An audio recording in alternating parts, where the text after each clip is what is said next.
In this video, we'll be exploring Indiana Jones and the Temple of Doom. It's a video that's ram-packed with a lot of information and a lot of prospects and ideas. Thank you for coming and please enjoy the video. Hi, I'm Leapfrog. Hello, my name is LogansStory. Welcome to LogansStory. Today's Steven Spielberg Highlight, we're going to talk about Indiana Jones and the Temple of Doom.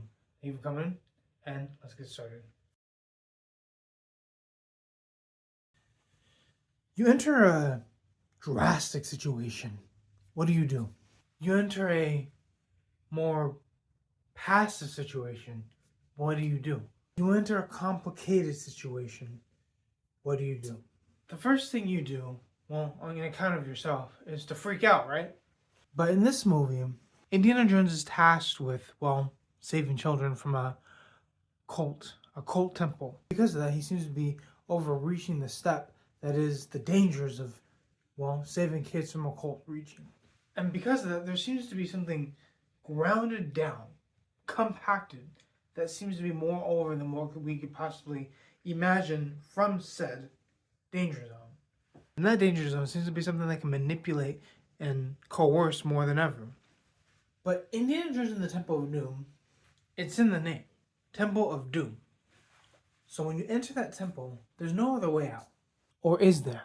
See, with a veteran hero like Indiana Jones, his complexity with danger and improvising is so sharp that you almost forget he's an archaeologist. He's an archaeologist with a hero sense. Because of that, he seems to know what it means to be a hero, and the latest picketed, great, big, grand scale of a hero someone could be like. And so we end up trying to answer the question, what does it mean to be in a high-stakes situation, and what do you do about it? Let's go into detail. Okay, so Indiana Jones is a witty, improvisational hero, correct? He doesn't know what he gets himself into. Okay? He improvises even still. And with the help of Willie and Short Round, that seems to be an overarching of ability that he could possibly put on the ground or in the sky inducing so. And because of that, there's something more to a hero than what meets the eye. Indiana Jones is special. He's a special kind of hero.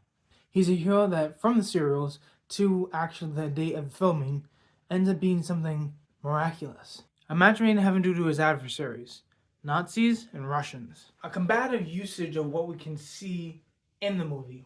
But in this movie, his adversaries are temple and cult leaders. Of a horrible translucent curse is welded into the temple that for a short time Indiana Jones possesses. He gets possessed into the control of the temple. But that doesn't stop him from, well, getting out of it.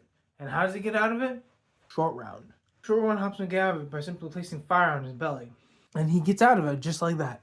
All to save the day at the wit's end of a wink. And because of that, the children become saved by witty and cunning and charismatic hero, Indiana Jones. And his friends, Short Round and Willie. That all culminates into this big showdown at the end. So the question was, how can one be a hero?